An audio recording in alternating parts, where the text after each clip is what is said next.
ನಮಸ್ಕಾರ ಎಲ್ರಿಗೂ ಮತ್ತೊಮ್ಮೆ ಜಿಎಸ್ಎಸ್ ಸ್ಟಡಿ ಸರ್ಕಲ್ಗೆ ಆತ್ಮೀಯವಾದಂಥ ಸ್ವಾಗತ. ಬನ್ನಿ, ಎಲ್ಲರೂ ಕಮೆಂಟ್ ಬಾಕ್ಸ್ನಲ್ಲಿ ಕೇಳ್ತಾ ಇದ್ರಿ ಈ ಸಾರಿ ಸಿವಿಲ್ ಪೊಲೀಸ್ ಕಾನ್ಸ್ಟೇಬಲ್ನ ಕಟಪ್ ಎಷ್ಟರವರೆಗೆ ನಿಲ್ಬಹುದು ಅಂತಕ್ಕಂಥದ್ದು.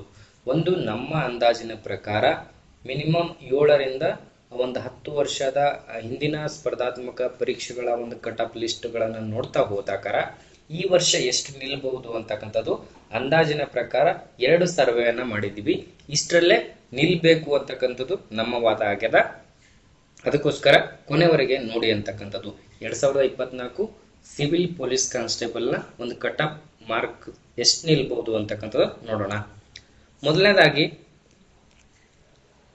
ಎಷ್ಟು ಜಿಲ್ಲೆಗಳಲ್ಲಿ ಪರೀಕ್ಷೆಯನ್ನು ನಡೆಸಲಾಗಿತ್ತು, ಜಿಲ್ಲಾ ಕೇಂದ್ರಗಳನ್ನು ಕೊಟ್ಟಿದ್ರು. ಈ ಎಲ್ಲ ಜಿಲ್ಲಾ ಕೇಂದ್ರಗಳಲ್ಲಿ ಪರೀಕ್ಷೆಯನ್ನ ನಡೆಸಲಾಗಿತ್ತು ಅಂತಕ್ಕಂಥದ್ದು.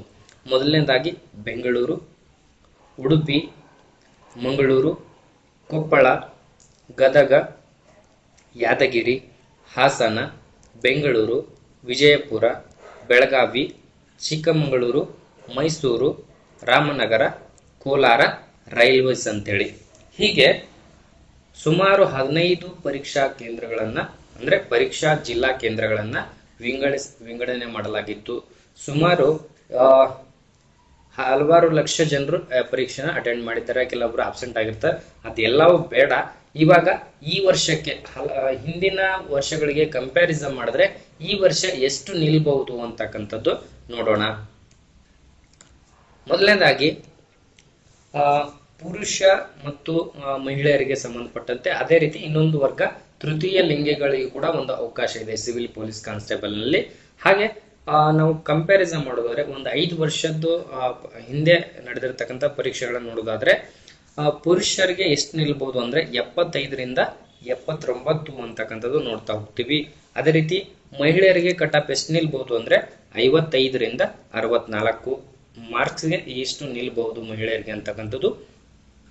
ಇನ್ನು ಅದೇ ರೀತಿ ಟ್ರಾನ್ಸ್ಜೆಂಡರ್ಗೆ ಅಂದ್ರೆ ತೃತೀಯ ಲಿಂಗಿಗಳಿಗೆ 45ರಿಂದ 50 ಒಳಗಡೆ ಮಾರ್ಕ್ಸ್ ನ ತೆಗೆದಿದ್ರೆ ಅವರು ಸೆಲೆಕ್ಷನ್ ಲಿಸ್ಟ್ ಅಲ್ಲಿ ಹೆಸರು ಇರುತ್ತೆ ಅಂತಕ್ಕಂಥದ್ದು. ಇನ್ನೊಂದು ಸರ್ವೆ ಅಂದ್ರೆ ನಾವು 10 ವರ್ಷದ ಒಂದು ಪರೀಕ್ಷೆಗಳನ್ನು ನೋಡಿದ್ರೆ, ಕಟಾಪ್ ಲಿಸ್ಟ್ ಗಳನ್ನು ನೋಡಿದ್ರೆ 78ರಿಂದ 84ವರೆಗೆ ಮಾರ್ಕ್ಸ್ ನ ಎತ್ತಿದ್ರೆ ಅವರು ಕೂಡ ಲಿಸ್ಟ್ ನಲ್ಲಿ ಹೆಸರು ಇರಬಹುದು, ಫಿಸಿಕಲ್ಗೆ ತಮ್ಮ ಹೆಸರನ್ನ ಬರಬಹುದು ಲಿಸ್ಟ್ ಅಲ್ಲಿ ಅಂತಕ್ಕಂಥದ್ದು. 78ರಿಂದ 84 ಅಂತಕ್ಕಂಥದ್ದು. ಇನ್ನು ಅದೇ ರೀತಿ ಮಹಿಳೆಯರಿಗೆ ನೋಡೋದಾದ್ರೆ 60ರಿಂದ 65 ಮಾರ್ಕ್ಸ್ ಅಂತಕ್ಕಂಥದ್ದು ಕಟಪ್ ನಿಲ್ಬಹುದು ಅಂತಕ್ಕಂಥದ್ದು. ಅದೇ ರೀತಿ ತೃತೀಯ ಲಿಂಗಿಗಳಿಗೆ 55ರಿಂದ 59ರವರೆಗೆ ಮಾರ್ಕ್ಸ್ ನ ತೆಗೆದಿದ್ರೆ ಅವ್ರದ್ದು ಕೂಡ ಲಿಸ್ಟ್ ಗೆ ಹೆಸರು ಬರ್ತಕ್ಕಂಥ ಚಾನ್ಸಸ್ ಇರುತ್ತೆ. ಇದು ಕೊನೆ ಹಂತ ಅಲ್ಲ. ನೀವು ಎಲಿಜಿಬಿಲಿಟಿ ಅಂದ್ರೆ ಫಿಸಿಕಲ್ ಗೆ ಎಲಿಜಿಬಿಲಿಟಿ ಆಗಿರ್ತೀರಿ. ಇಷ್ಟು ಮಾರ್ಕ್ಸ್ ನ ತೆಗೆದಿದ್ರೆ ಫಿಸಿಕಲ್ ಗೆ ಎಲಿಜಿಬಿಲಿಟಿ ಆಗ್ತೀರಿ. ಆ ಫಿಸಿಕಲ್ ನ ಪಾಸ್ ಆದ ನಂತರ ಡಾಕ್ಯುಮೆಂಟ್ ವೆರಿಫಿಕೇಶನ್ ಇರುತ್ತೆ. ಡಾಕ್ಯುಮೆಂಟ್ ವೆರಿಫಿಕೇಶನ್ ಆದ ನಂತರ ನಿಮ್ ಫೈನಲ್ ರಿಸಲ್ಟ್ ಬರುತ್ತೆ. ಅಲ್ಲಿವರೆಗೆ ವೇಟ್ ಮಾಡ್ಬೇಕಾಗ್ತದೆ. ಇದು ಎಲಿಜಿಬಿಲಿಟಿ ಯಾವುದಕ್ಕಂದ್ರೆ ನಿಮ್ಮ ಫಿಸಿಕಲ್ ಗೆ ಎಲಿಜಿಬಿಲಿಟಿ ಆಗ್ತಕ್ಕಂಥ ಮಾರ್ಕ್ಸ್ ಆಗಿರುತ್ತದೆ. 100% ಆಗಿ ಇದರಲ್ಲಿ ಇಷ್ಟು 2 ಸರ್ವೆಯಲ್ಲಿ ಒಂದನ್ನ ಸರ್ವೆಯನ್ನ ಪಕ್ಕ ಬರ್ತಕ್ಕಂಥದ್ದು. ಈ ಮಾರ್ಕ್ಸ್ ಒಳಗಡೆ ಯಾರ್ದಾದ್ರೂ ಇದ್ರೆ ನೀವು ಒಂದು ಹೋಪ್ ಇಟ್ಕೋಬಹುದು, ನಂದು ಹೆಸರು ಬರಬಹುದು ಅಂತಕ್ಕಂಥದ್ದು. ಇಷ್ಟು ನಮ್ಮ ಜಿಎಸ್ಎಸ್ ಸ್ಟಡಿ ಸರ್ಕಲ್ ನಿಂದ ಒಂದು ಸರ್ವೆ ಮಾಡಿದ್ವಿ. ಅದಕ್ಕೋಸ್ಕರ ಇದನ್ನ ಮಾಹಿತಿ ನಿಮ್ಗ ಕೇಳ್ತಾ ಇದ್ದೀರಿ ಹಲವಾರು ಜನರು, ಅದಕ್ಕೋಸ್ಕರ ಇದನ್ನ ಇಷ್ಟು ಇನ್ಫಾರ್ಮೇಶನ್ ನಿಮ್ಗೋಸ್ಕರ ಮಾಡಿದ್ವಿ. ಕೊನೆಯವರೆಗೆ ನೋಡಿದ್ದಕ್ಕೆ ತಮ್ಮೆಲ್ಲರಿಗೂ ಧನ್ಯವಾದಗಳು.